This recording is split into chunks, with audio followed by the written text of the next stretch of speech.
Mee namni bara kana miidiyaa fayyadamtan jirtanii bara 2015 akka lakkoofsa Awurooppaa yookiin biyya Faranjiitti 15, 14, 13 har'a meeqa har'a 26 jechuun bara 2026dha.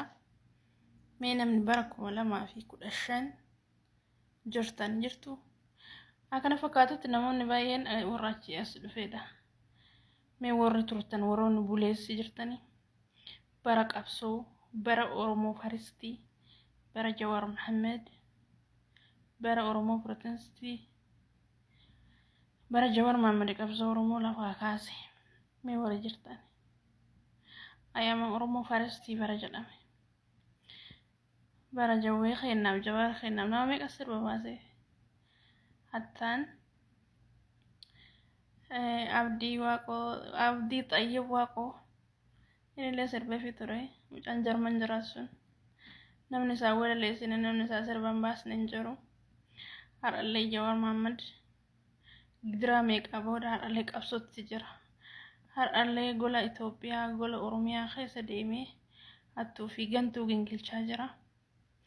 Yoo namni hundi si jibbee yoo namni hundi deeggaruu dhabee an kophaa koon si deeggara Jawaar Mohammed. Ani yeroo hundumaa haqa waliin jira.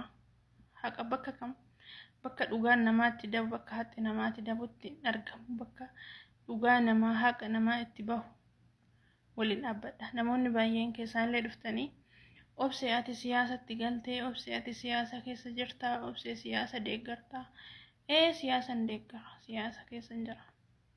Siyaasa qabsoo sabaa osoo hin ta'in jalqaba mataan jireenya keenyaatu siyaasa. Ati yoo hojirra jiraatte yoo jireenya kan kee fooyyeffachuudhaaf hiyyummaa fi durummaa waliin qabsaa jirta jechuudha. Maaliif hiyyummaa fi balleessitee gara durummaatti bahuudhaaf jireenya kan kee faana qabsaa jirta jechuudha. An akka dhuunfaa kiyyaatitti ofii kiyyarrattis siyaasa keessa jira.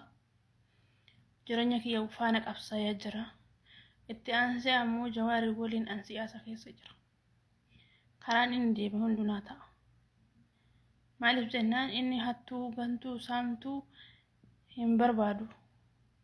Gingilchee hin baasa waan ta'eef rabbii gaditti. Ani wanti inni godhu naa ta'a yeroo kam.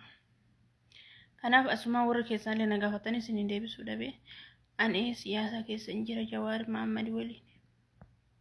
Dhageessanii siyaasa keessa hin jira siyaasa deeggaraa dhugaan deeggaraa bakka dhugaan itti baatu ani hin jira. Dharaan nama hin deeggaru bakka namni itti dogoggoretti yoo inni dogoggore yoo inni dabse osoo dabasan arguu wantuma isa deeggaruuf badii isaa isarra qabee isaa dhinoosu. Osuma hin deeggaru bakka inni itti dogongoretti dogongora qabutti dhaabbadhu hin jedhaan. Ofii kiyyaaf dhaabbadheen isa bira hafa jechuudha. Kanaaf yaadannoomaa fi feesbuukii irratti dhufee jennaanumaan barri 2015 kun dhufnaanin asumaan warra ati siyaasa keessa jirta ati siyaasa hordofta warra naan jedhanii isiniin deebisne sanumaa fi